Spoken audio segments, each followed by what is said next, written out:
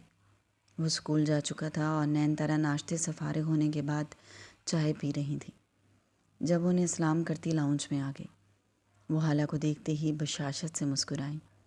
زرد رنگ کے سادہ سے جوڑے میں وہ ہمیشہ کی طرح سادہ اور معصوم لگ رہی تھی۔ میرے پاس آؤ۔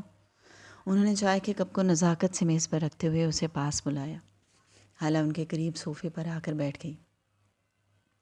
بہت بدل گیا ہے نا دامیر؟ وہ چمکتی آنکھوں سے اس کے ہاتھ تھامے مستفسر تھی۔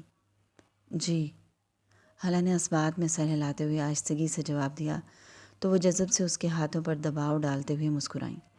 یہ سب تمہاری وجہ سے ہوا ہے۔ تم میری بہادر بیٹی ہو۔ تم نے وہ سب کر دکھایا جو میں چاہتی تھی۔ Thank you aunty. حالہ ان کی آنکھوں میں خوشی کے آنسو دیکھ سکتی تھی۔ آج یہ مائیں، ان کے لیے بیٹے شاید ہمیشہ بچے ہی رہتی ہیں۔ وہ ابھی سو رہا ہے؟ جی۔ حالہ تم نے اس کے دل میں اب یہ جو احساس جگایا ہے اسے کبھی چوٹ مت دینا۔ میرے بیٹے نے برسوں بعد کسی کے لیے یہ سب محسوس کیا ہے۔ محبت سے اور رشتوں پر سے جو اعتبار اس نے کھو دیا تھا تم نے اسے واپس دیا ہے۔ کوئی سے لہجے میں بول رہی تھی اور حالہ بس یک ٹک ان کی باتیں سن رہی۔ میں چاہتی ہوں تم اس کی اتنا قریب ہو جاؤ کہ وہ تم سے وہ باتیں بھی کرے جو اس نے کبھی مجھ سے بھی نہیں کی۔ وہ اپنے اندر ایک عجیب اندھیری دنیا بسائے ہوئے ہے۔ تمہیں اس دنیا کو روشن کرنا ہے۔ وہ پتہ نہیں کیا کچھ کہہ رہی تھی اور حالہ یہ سوچ رہی تھی کہ اذلان کے لیے پہلے ان سے بات کرنی چاہیے یا پھر دامیر سے۔ ہلکے گلابی رنگ کی شفون ساڑی میں اس کا دراز قد نمایاں تھا۔ درمیان سے مانگ نکال کر پیچھے جوڑا بنائے، جولری کے نام پر کانوں میں ہم رنگ موتیوں والے بندے پہنے اور جاذب نظر میک اپ سے نقوش کی تراش خراش کو واضح کیے، وہ ہوش ربا حد تک حسین لگ رہی تھی۔ شیشے میں اپنا عکس دیکھتے ہوئے اطمینان بھری سانس کھینچی۔ رات کی پارٹی کے لیے یہ سنگھار بہت مناسب تھا۔ وہ ساڑی کا پلو درست کر رہی تھی جب دامیر ڈریسنگ روم سے باہر آیا۔ حالہ پر نگاہ پڑتے ہی جیسے اس کے قدموں کی رفتار دھیمی ہوئی، اس پر وہ بھی جزبز ہوئی۔ بھورے رنگ کے گرم کوٹ کے نیچے سفید شرٹ اور سیاہ پینٹ پہنے وہ مکمل تیار تھا، بس بالوں کو جیل لگانے کے لیے باہر آیا تھا، جہاں حالہ کو دیکھ کر قدم ہی ڈگمگا گئے۔ وہ بلا وجہ پلکیں جھکائے بالوں کو درست کرنے لگی۔ چند سیکنڈ کا یہ طلسم دامیر نے گلا کھنکار کر ہی توڑا تھا۔ تو ریڈی ہیں آپ؟ حالہ نے بس مبہم سی مسکراہٹ کے ساتھ سر ہلانے پر اکتفا کیا، کیونکہ دامیر کی نگاہوں سے جھلکتی پسندیدگی اور جذبوں کی تپش اسے بری طرح پریشان کر رہی تھی۔ بس 1 منٹ، میں بال سیٹ کر لوں۔ وہ اب آئینے کے سامنے کھڑا بالوں میں جل لگا رہا تھا۔ حالہ نے بھی موبائل پر نگاہیں جھکا لیں، جہاں بار بار سویرا کے پیغامات آ رہے تھے۔ بس ریڈی ہیں، گھر سے نکلنے والے ہیں۔ اس نے پیغام ٹائپ کیا اور سر اوپر اٹھایا تو وہ بال سیٹ کر چکا تھا۔ ایک طرف مانگ میں جل لگا کر اوپر کو اٹھائے بال جچ رہے تھے۔ وہ اب کفلنگ کا باکس کھولے کھڑا تھا جب موبائل پر کسی کی کال آئی۔ ہیلو۔ وہ موبائل کو گردن اور کان کے درمیان دبائے بات کرتے ہوئے کفلنگ لگانے کی ناکام کوشش کر رہا تھا۔ ڈونٹ وری، اعظم سے بات کریں، میں ابھی کچھ دیر میں پہنچوں گا۔ کفلنگ ہاتھ سے چھوٹ کر نیچے گرا تو حالہ جو اس کی طرف دیکھ رہی تھی بے ساختہ آگے بڑھی اور جھک کر نہ صرف کفلنگ اٹھایا بلکہ اپنی عادت سے مجبور انہیں لگانے لگی۔ اس کی اس حرکت پر دامیر کی سانس اور آواز ایک ساتھ بند ہوئی تھی۔ وہ اپنی تمام تر رعنائیوں سمیت اس کے اتنے قریب کھڑی تھی۔ کتنے ہی لمحے ذہن کے پردوں میں گزرے جب وہ رانیہ کے سامنے یوں کفلنگ کے ساتھ کشتی کرتا تھا، لیکن اس نے کبھی زحمت نہیں کی تھی۔ وہ خود سے یوں پاس آ کر اس کی مدد کرتی۔ فون بند ہو چکا تھا، لیکن وہ اب بھی اسے کان سے لگائے ساکن کھڑا تھا۔ حالہ نگاہیں جھکائے اب دوسری آستین کے کفلنگ لگا ہو گئے۔ حالہ نے جھکی نگاہیں اٹھائیں تو دامیر کی گہری نگاہوں نے ریڑھ کی ہڈی میں سنسناہٹ بھر دی۔ وہ گڑبڑائی تو دامیر نے نگاہوں کا زاویہ بدلا۔ چلیں پھر؟ حالہ نے آہستگی سے سر ہلا کر قدم بڑھائے، لیکن وہ تو اس لمحے کی قید سے باہر نہیں آ سکا۔ کار میں ڈرائیو کرتے ہوئے اور پھر پارٹی میں بھی نگاہیں اس کا تعاقب کر رہی تھیں۔ تقریب لاہور کی شاندار ہوٹل میزونیٹ کی اوپری چھت پر تھی۔ کھانے سے فارغ ہونے کے بعد سب یوں ہی بات چیت میں مگن تھے جب سویرا اس کا ہاتھ تھامے ایک طرف لے آئی۔ وہ ایک خاموش کونے میں آ گئی تھی، لیکن اب بھی دور کھڑے دامیر کی نگاہوں نے اسے تلاش کر ہی لیا تھا۔ وہ اعظم اور 2-3 اور ملازمین کے ساتھ گپ شپ کرتے ہوئے کن اکھیوں سے اس کو بھی دیکھ رہا تھا۔ یار یہ چکر کیا ہے؟ مجھے تو اپنی آنکھوں پر یقین نہیں آ رہا، سویرا پرجوش لہجے میں پوچھتی اس کا بازو جھنجھوڑ گئی۔ وہ یقیناً دامیر کے بارے میں پوچھ رہی تھی، کیونکہ دامیر کا اسے یوں بار بار دیکھنا کسی سے بھی چھپا ہوا نہیں تھا۔ کیسا چکر؟ میں کچھ سمجھی نہیں۔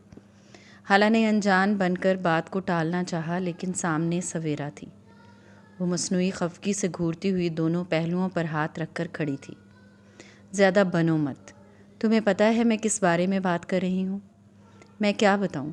مجھے تو خود یقین نہیں آ رہا ہے۔ تم بھی جو دیکھ رہی ہو اس پر اعتبار مت کرو۔ وہ اب دامیر کی طرف پشت کیے کھڑی تھی۔ کیوں نہ کروں اعتبار؟ دامیر رؤف پہلی بار کسی کو یوں دیکھ رہا ہے۔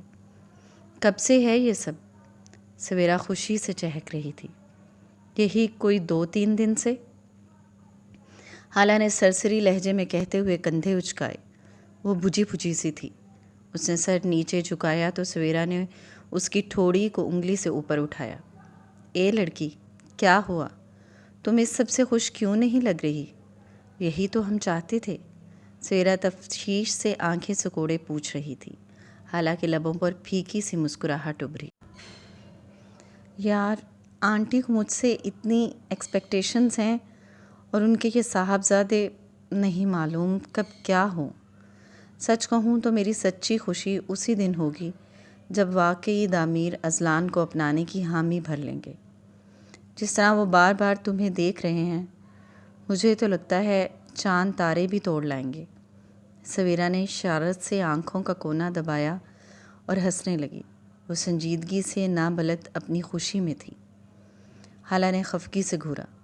بس کرو، تمہیں کیا پتہ میں ان کے گھر میں رہتی ہوں۔ ابھی پیار سے دیکھ رہے ہیں تو اگلے ہی پل غصے سے گھور بھی سکتے ہیں۔ عجیب ہو حالہ، اب ایسا بھی نہیں ہے۔ ایسا ہی ہے۔ مجھے تو اب تک یقین نہیں آتا یہ وہی ہیں جو اپنے کمرے سے مجھے نکال چکے تھے، اور کل رات لائٹ تک مجھ سے پوچھ کر بند ہو رہی تھی۔ حالہ نے کچھ ایسے جھرجھری لی جیسے یہ کوئی بہت انہونی بات ہو۔ سویرا نے تعصب سے سر دائیں بائیں ہلایا۔ اور یہ وہ بھی ہیں جنہوں نے تمہیں اٹھا کر اس وقت بیڈ پر لٹایا تھا جب تم بے یار و مددگار پڑی تھی۔ پاگل مت بنو حالہ، یہ جو ایسے سخت کڑک مرد ہوتے ہیں یہ تو محبت کرتے ہی نہیں ہیں، مگر کبھی ہو جائے تو ان جیسی محبت کوئی کر نہیں سکتا۔ تم اور نین آنٹی ہی اس سب کو محبت کہہ رہی ہو، مجھے تو ڈر ہی لگتا ہے۔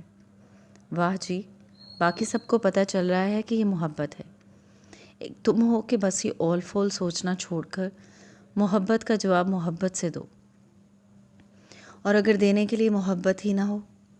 اس کا لہجہ ایک دم سے اداس ہوا۔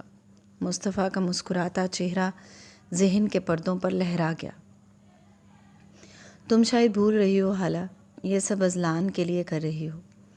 اگر ایسے اداس بن کر گھومو گی تو وہ تمہارے اندر کا حال جان کر بھی پیچھے ہو سکتا ہے، پھر بناتی رہنا اذلان کو اپنے پاس لانے کے منصوبے۔ سویرا کی آخری بات پر وہ واقعی سوچ میں پڑ گئی تھی۔ اس نے آہستگی سے رخ موڑ کر دامیر کی طرف دیکھا۔ وہ اب بھی اسی کی طرف دیکھ رہا تھا۔ وہ ہر لحاظ سے مصطفیٰ سے بڑھ کر تھا، شکل و صورت، مال و حیثیت، لیکن شاید مصطفیٰ جیسی محبت نہیں کر سکتا تھا۔ دامیر اسے پارٹی سے بہت عجلت میں واپس لے کر آیا تھا۔ اس کے تیور سے لگ رہا تھا گھر میں کوئی بات ہوئی ہے۔ وہ اتنے غصے میں لگ رہا تھا کہ حالہ کچھ پوچھ بھی نہیں سکی۔ وہ گاڑی کو پوری رفتار سے چلا رہا تھا۔ حالہ کا دل پوری زور سے دھڑک رہا تھا۔ ایک یہی ڈر تو اسے اندر ہی اندر کھا رہا تھا، اور وہی ہوا۔ دامیر کچھ دیر پہلے والا دامیر نہیں لگ رہا تھا۔ پورچ میں گھر کی گاڑیوں کے علاوہ بھی کچھ گاڑیاں کھڑی تھیں۔ وہ حیران سی کار سے نیچے اتری تھی، جبکہ دامیر اس سے بھی پہلے کار سے اتر کر اندر کی طرف جا رہا تھا۔ وہ دامیر کے پیچھے تیز تیز قدموں سے مین ہال میں داخل ہوئی تھی۔ اور پھر قدموں کی رفتار آہستہ ہوتے ہوئے تھم گئی۔ رؤف کے مین ہال میں رانیہ کے ہمراہ اس کے والدین بیٹھے تھے۔ دامیر کو دیکھتے ہی رانیہ سمیت اس کے والد بھی اپنی جگہ سے اٹھ کھڑے ہوئے۔ اقسم رانیہ سے چپک کر کھڑا تھا۔ رانیہ نے ایک کینہ توز نگاہ حالہ پر ڈالی جو ہونک بنی سارا منظر دیکھ رہی تھی۔ دامیر بھویں سکیڑے نا سمجھی سے نین تارا کی طرف دیکھ رہا تھا جو ماتھے پر شکن سجائے سخت تاثرات لیے بیٹھی تھی۔ دامیر بیٹا کم، تمہارا ہی ویٹ تھا، دلاور بیگ بشاشت سے کہتے آگے بڑھے تھے جب دامیر نے ہوا میں ہاتھ اٹھا کر انہیں روک دیا۔ آپ سب یہاں میرے گھر میں اس وقت کیسے؟ وہ لب بھینچے سختی سے مستفسر ہوا۔ بیٹے آؤ تو بیٹھو یہاں، پھر بات کرتے ہیں، انفال بیگم نہایت ملائم و شائستہ لہجے میں کہتی، یوں مسکرائیں جیسے ایک چھوٹے موٹے معاملے کو سلجھانے آئی ہوں۔ نہیں، میرے پاس وقت نہیں ہے، میں بہت تھک گیا ہوں، سونے جانا ہے۔ آپ لوگوں کو جو بھی کہنا ہے جلدی کہیے اور جائیے۔ دامیر نے ہنوز سپاٹ لہجے میں دو ٹوک جواب دیا۔ رانیہ اقسم کو نرمی سے الگ کرتی آگے بڑھی۔ آئی ایم سوری دامیر، پلیز مجھے معاف کر دو۔ اقسم کے لیے ہمیں ایک دوسرے کو ایک موقع اور دینا چاہیے۔ میں تمہیں یقین دلاتی ہوں میں اب تمہیں اچھی بیوی اور ماں بن کر دکھاؤں گی۔ دامیر کا چہرہ ضبط سے سرخ ہو رہا تھا۔ نوشی، اقسم اس وقت تک کیوں جاگ رہا ہے؟ اسے اس کے کمرے میں لے کر جائیے۔ وہ رانیہ کو بری طرح اگنور کرتا کچھ دور کھڑی نوشی سے مخاطب ہوا۔ نوشی کرنٹ کھا کر آگے بڑھی اور تیزی سے اقسم کو گود میں اٹھائے سیڑھیوں کی طرف بڑھی۔ نوشی کے جاتے ہی وہ خونخوار نظروں سے رانیہ کو گھورتا ہوا اس کی طرف متوجہ ہوا۔ یہ میرا گھر ہے، کوئی ڈرامے کا سیٹ نہیں ہے جہاں یہ سب کرنے آئی ہو۔ میں تمہارے پیرنٹس کا لحاظ کر رہا ہوں، ورنہ ابھی اور اسی وقت تمہیں دھکے دے کر یہاں سے نکال دیتا۔ رانیہ کے لبوں پر تلخ مسکراہٹ ابھری۔ تم ایسا نہیں کر سکتے، میں تمہاری بیوی ہوں اور اس ناطے یہ گھر میرا ہے، تم مجھے نہیں نکال سکتے، اور اگر نکالو گے تو طلاق کے ساتھ۔ وہ پلٹی اور میز کے ایک کونے پر رکھی فائل اٹھائے مڑی۔ اور اگر طلاق دو گے تو یہ رہے اقسم کے کسٹڈی کے پیپرز۔ وہ ہاتھ میں پکڑی فائل دامیر کے سامنے کرتے ہوئے بولی۔ دامیر نے نین تارا کی طرف دیکھا جو خود بہت پریشان لگ رہی تھی۔ وہ کوئی عام کھلاڑی نہیں تھی۔ دامیر اگر اس وقت اسے طلاق دے کر گھر سے نکالتا تو اقسم کو اسی وقت اس کے حوالے کرنا پڑتا۔ دامیر نے ایک جھٹکے سے فائل اس کے ہاتھ سے لی اور صفحے پلٹنے لگا۔ میں اپنا سارا سامان لے کر آئی ہوں، میں آج سے یہیں رہوں گی اپنے بیٹے اور شوہر کے ساتھ۔ وہ نین تارا کی طرف دیکھ کر مسکرائی۔ نین تارا کی شکن مزید بڑھ گئے۔ تعمیر کی کنپٹی سے ابھرتی شریانیں اس کے ضبط کی عکاسی کر رہی تھیں۔ بانو، میرا سوٹ کیس صاحب کے کمرے میں لے جائیں، وہ بڑے روب سے کہتی ملازمہ سے مخاطب ہوئی جب دامیر تڑک کر اس کی طرف مڑا۔ خبردار، اگر میرے کمرے میں قدم بھی رکھا۔ اس کی بھاری آواز نے رؤف کی در و دیوار ہلا کر رکھ دیے۔ رانیہ سمیت ہر فرد سہم گیا۔ حالہ کو تو سارا خون نچڑ کر چہرے پر آن ٹھہرا۔ تمہیں اگر یہ سب کرنے کا شوق ہے تو کرو، میرے گھر میں بہت جگہ ہے، جہاں رہنا چاہتی ہو رہو، لیکن یہ تو بھول جاؤ کہ میں تمہیں طلاق دے کر تمہاری خواہش پوری کروں گا۔ تمہاری اس چال کو میں بہت جلد تمہارے ہی انداز میں سود سمیت واپس کر دوں گا۔ سب کے منہ حیرت سے کھلے رہ گئے تھے۔ موم، ان محترمہ کے لیے گیسٹ روم کھول دیجیے، میں یقین دلاتا ہوں یہ زیادہ دیر اس گھر میں نہیں رہیں گی۔ وہ ایک جھٹکے سے مڑا، حالہ کا ہاتھ تھاما اور آگے بڑھا۔ وہ حالہ کے ساتھ رانیہ کے سامنے سے گزرتا ہوا اس کا چین و سکون سب تہس نہس کر گیا۔ انفال بیگم ایک جھٹکے سے اپنی جگہ سے اٹھی۔ دیکھ لیا سب، بس یہ ذلت کروانا باقی تھی، چلو چلیں۔ رانیہ غصے سے ان کی طرف پلٹی۔ نہیں، میں یہیں رہوں گی۔ انفال نے دلاور کی طرف دیکھا۔ وہ گہری سانس خارج کرتے ہوئے آگے بڑھے۔ رانیہ، ابھی چلو۔ نہیں بابا، بالکل نہیں۔ یہ میرا گھر ہے، اس نے مجھے طلاق نہیں دی ہے، میرا بیٹا اس گھر میں ہے، میں نہیں جاؤں گی۔ وہ بات کرتے ہوئے نین تارا کو خونخوار نظروں سے گھور رہی تھی۔ آپ دونوں جائیں، میری فکر مت کریں، میں آپ کو یقین دلاتی ہوں اس گھر سے میں نہیں وہ جائے گی جس کا دامیر ابھی ہاتھ تھام کر گیا ہے۔ انفال بیگم نے تعصب سے سر ہلایا اور پھر دلاور سے مخاطب ہوئیں۔ اس لڑکی نے پہلے کبھی ہماری سنی جو اب سنے گی؟ آپ دونوں کی ہی سنی تھی، تبھی تو میری زندگی خراب ہوئی ہے۔ آپ لوگوں نے ہی یہاں اس گھر میں شادی کروائی تھی، وہ بدتمیزی سے کہتی انفال بیگم پر ہی چڑھ دوڑی۔ تیزی سے دلاور کا بازو تھام کر آگے بڑھ گئیں۔ بانو، مجھے یہ بکھیڑا ختم چاہیے، نین تارا بیگم نے نخوت سے ناک چڑھائے کہا اور نوشی کو اپنی ویل چیئر لے جانے کا اشارہ کیا۔ چند منٹ بعد وہاں صرف رانیہ اور اس کا سوٹ کیس رہ گیا تھا۔ بیگم صاحبہ، سوٹ کیس کہاں لے جاؤں؟ بانو اس کے قریب کھڑی جھجکتے ہوئے مستفسر ہوئی۔ اوپر جو میرا روم تھا وہاں، وہ پرسوچ لہجے میں کہتی سامنے دیکھ رہی تھی۔ کمرے میں داخل ہوتے ہی دامیر نے اس کا ہاتھ چھوڑ دیا تھا۔ وہ واش روم کی طرف بڑھ گیا تھا اور حالہ ہونک بنی کمرے کے درمیان میں کھڑی تھی۔ یہ سب کیا تھا؟ اس کی زندگی اب اور کتنے امتحان لینا چاہتی تھی؟ سر گھوم گیا تھا۔ کیا اب رانیہ یہاں ہوگی اس گھر میں؟ اور اقسم جس کو اس نے اتنی محنت سے اپنے قریب کیا تھا، اس نے دونوں ہاتھوں سے اپنا سر تھام لیا۔ اب کیا ہوگا؟ وہ دھپ سے بیڈ کے کنارے پر بیٹھ گئی۔ چند منٹ کے بعد واش روم کا لاک کھلا اور اس نے سہم کر اوپر دیکھا۔ ایک تو اس شخص کو سمجھنا مشکل تھا۔ وہ ڈری سی اس طرف دیکھ رہی تھی جب دامیر ٹاول سے چہرہ خشک کرتا ہوا آگے بڑھا اور پھر اس کی طرف دیکھتے ہوئے رک گیا۔ حالہ نے جھٹ سے نظریں جھکا لیں۔ اب اس طرح کی سچویشن میں وہ کیا کہتی؟ اسے کیا کرنا چاہیے، کیا کہنا چاہیے؟ وہ عجیب کشمکش میں تھی۔ جب اسے اپنے بالکل پاس دامیر کے بیٹھنے کا احساس ہوا، وہ چونک کر بے ساختہ چہرہ اس کی طرف موڑ گئی۔ وہ اس کے ساتھ بہت قریب بیٹھا تھا، گردن جھکی تھی اور آنکھیں بند تھیں۔ اس کے چہرے پر اداسی تھی، بچوں جیسی معصومیت تھی۔ حالہ کو عجیب سا لگا۔ وہ کیا تھا؟ اسے سمجھنا مشکل تھا۔ حالہ کی سانس ساکن تھی اور سماعت اس کے کچھ بولنے کی منتظر تھی۔ چند پل اسی خاموشی میں کٹے جب دامیر نے آنکھیں کھولیں اور چہرہ اس کی طرف موڑا۔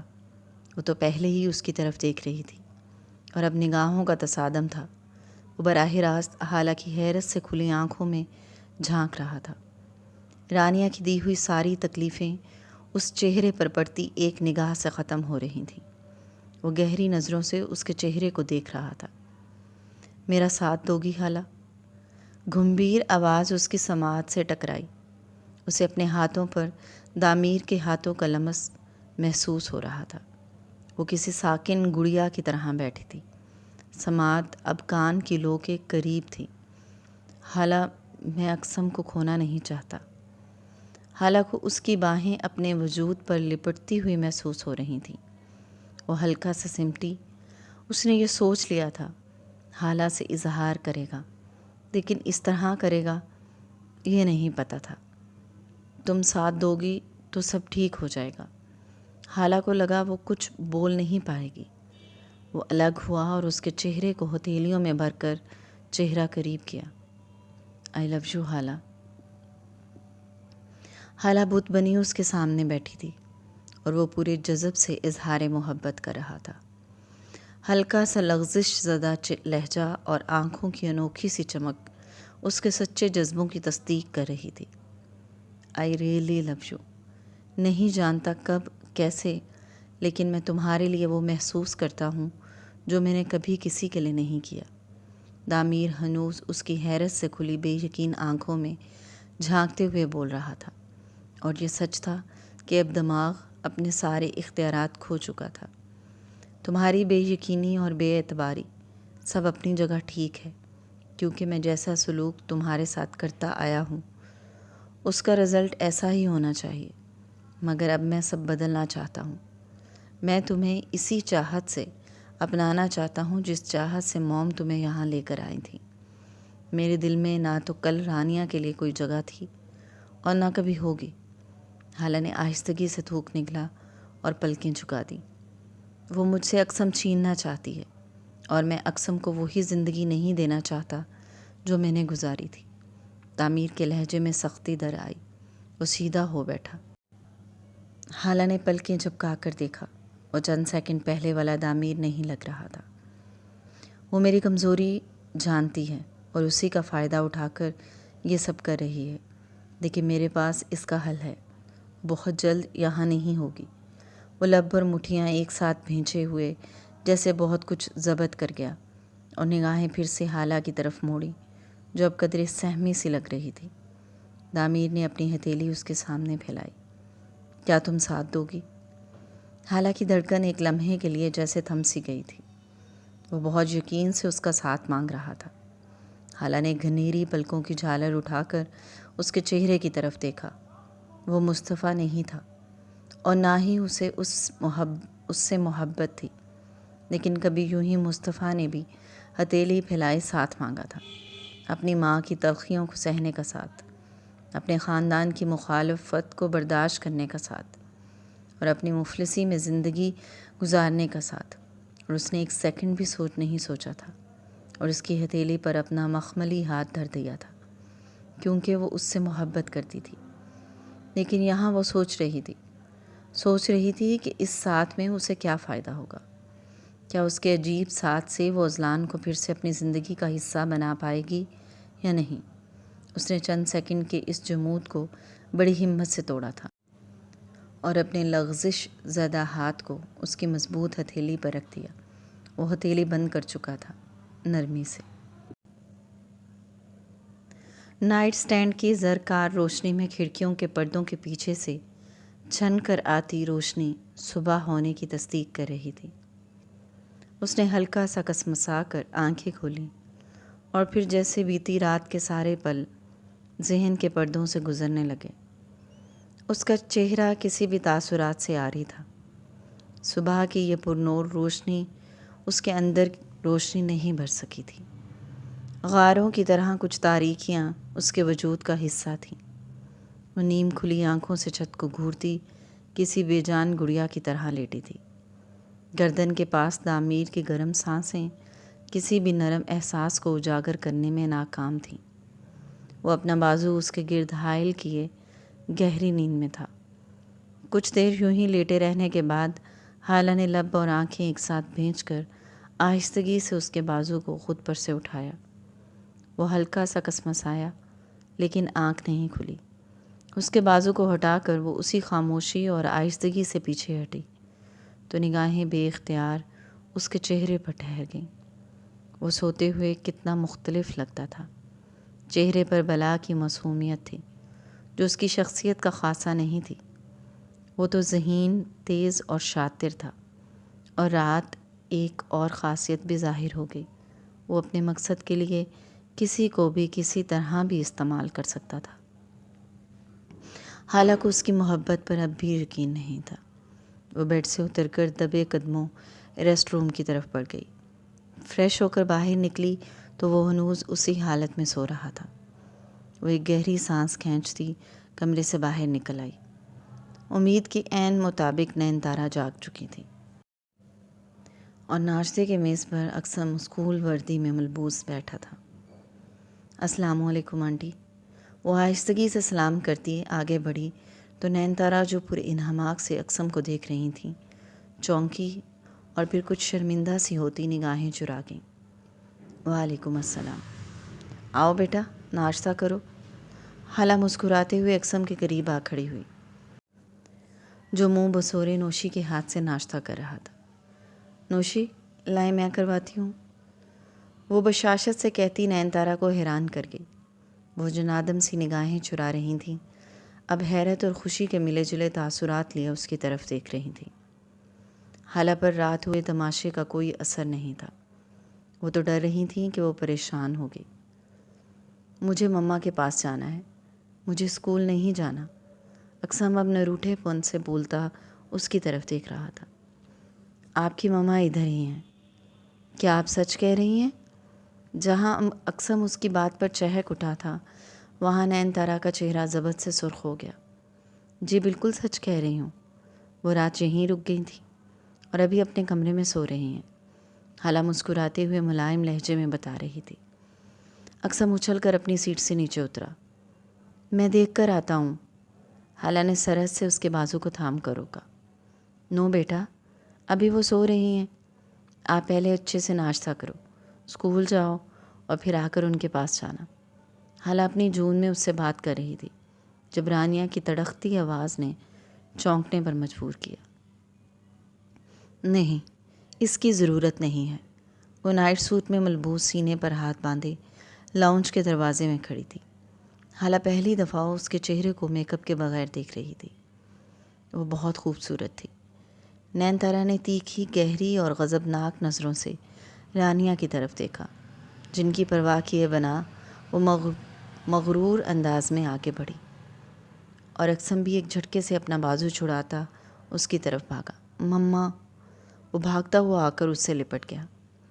نین تارا نے ضبط سے گہری سانس اندر کھینچی اور نوشی کو اپنی ویل چیئر لانے کا اشارہ کیا۔ وہ شاید یہاں سے جانا چاہتی تھی، لیکن خالہ اب بھی کچھ گھبرائی سی وہیں بیٹھی تھی۔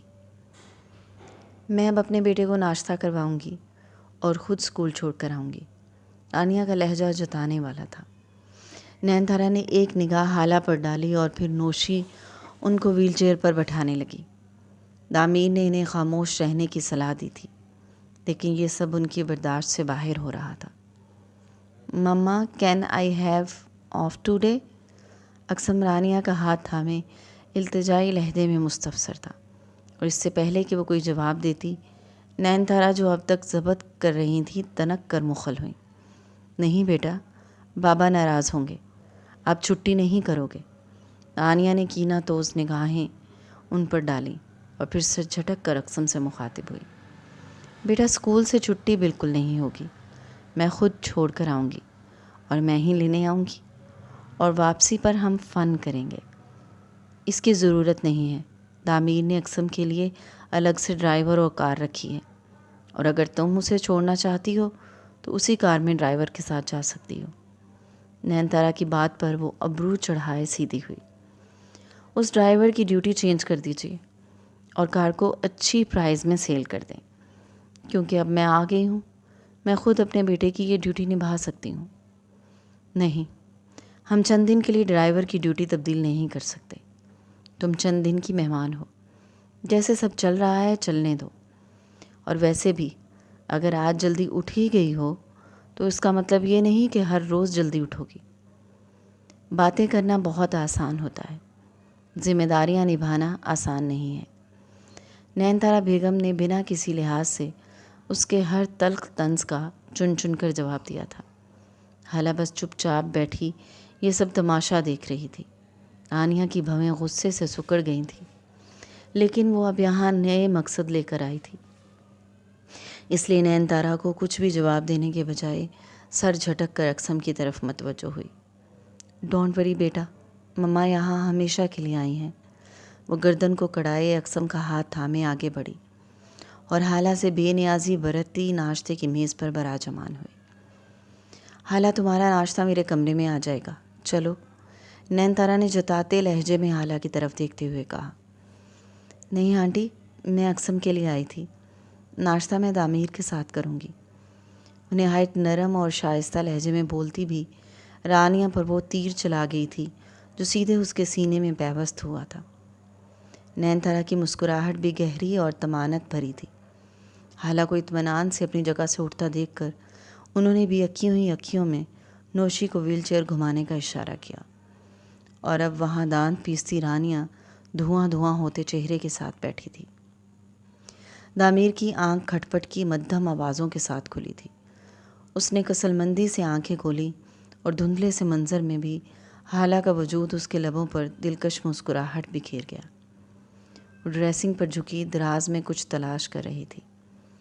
دامیر نے پوری آنکھیں کھول دیں، دھندلاہٹ ختم ہو چکی تھی، سامنے کا منظر واضح ہو چکا تھا۔ گہرے میرون کرتے اور پاجامے میں ملبوس خالہ بالوں میں کنگھی کر رہی تھی۔ ہم رنگ گرم شال ایک طرف رکھ کے اسٹول پر ڈھیر تھی، اس کے ریشمی اور گھنے بال کمر کو چھو رہے تھے۔ دامیر کی مسکراہٹ گہری ہوئی اور دل نے جیسے گدگدی کی۔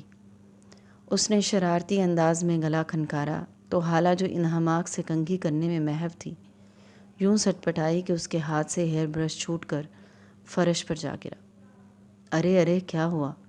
وہ بے ساختہ جاندار آواز میں کہا لگاتا سیدھا ہو بیٹھا۔ حالہ نے صرف گڑبڑائی تھی بلکہ اس کی شوخ نگاہوں اور معنی خیز مسکراہٹ سے بوکھلا بھی گئی تھی۔ اٹھ گئے آپ؟ بنا نظریں ملائے خود کو نارمل ظاہر کرنے کی ناکام کوشش کی، لیکن اس کی یہ حالت دامیر کو مزید شرارت پر اکسا گئی۔ وہ اب گہری نظروں سے دیکھتا بیڈ گراؤنڈ سے ٹیک لگائے بیٹھا تھا۔ آدھی آستین سے جھلکتے کثرتی بازو سینے پر لپیٹے وہ حالہ کو یوں دیکھ رہا تھا جیسے اس سے ضروری اور کوئی کام نہیں تھا۔ وہ کنگھی کرنے کے بجائے بعجلت بال باندھنے لگی۔ بالوں کو گول گول گھما کر جوڑے کی شکل میں باندھتے ہوئے کہ نکھیوں سے شیشے میں دامیر کے عکس کو دیکھا تو ریڑھ کی ہڈی میں سنسناہٹ دوڑ گئی۔ وہ لبوں پر مسکراہٹ دبائے شرارت بھری نظروں سے دیکھتا نہایت جاذب نظر لگ رہا تھا۔ حالہ کا دل چاہا چٹکی بجائے اور یہاں سے غائب ہو جائے۔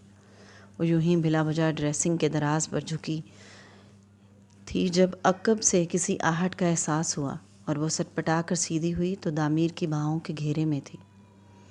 وہ ننگے پاؤں اس تک آیا تھا اور اس لیے اسے پتہ ہی نہیں چلا۔ حالہ سمٹ کر جزبز ہوئی۔ وہ اپنے خیالات اور جذبات اس سے مبہم ہی رکھنا چاہتی تھی۔ اس کے وجود سے اٹھتی قیمتی کلون کی مہک حصار میں لے چکی تھی۔ وہ حالہ کے کندھے پر ٹھوڑی اٹکائے دونوں کے عکس کو آئینے میں دیکھ رہا تھا۔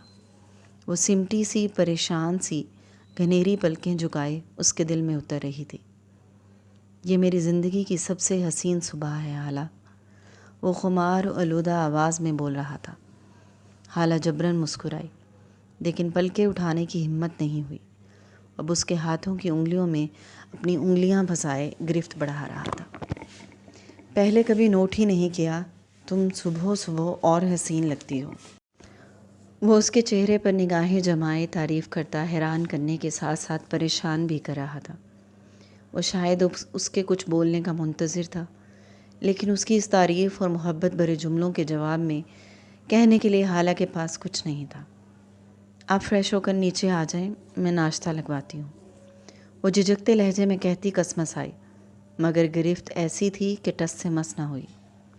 میری طرف دیکھو حالہ، مصنوعی روبدار لہجے میں حکم صادر کیا گیا۔ حالہ نے پلکیں جھپکاتے نگاہیں اوپر اٹھائیں۔ وہ عکس میں جاندار مسکراہٹ لبوں پر سجائی دیکھ رہا تھا۔ مجھے کیوں ایسا لگ رہا ہے کہ تم نے مجھے ابھی تک معاف نہیں کیا؟ وہ مسکراتے ہوئے ذرا تفتیش بھرے لہجے میں مستفسر تھا۔ نہیں، ایسی کوئی بات نہیں ہے، وہ جبراً ہلکا سا مسکرائی۔ دھڑکن تیز ہو گئی تھی۔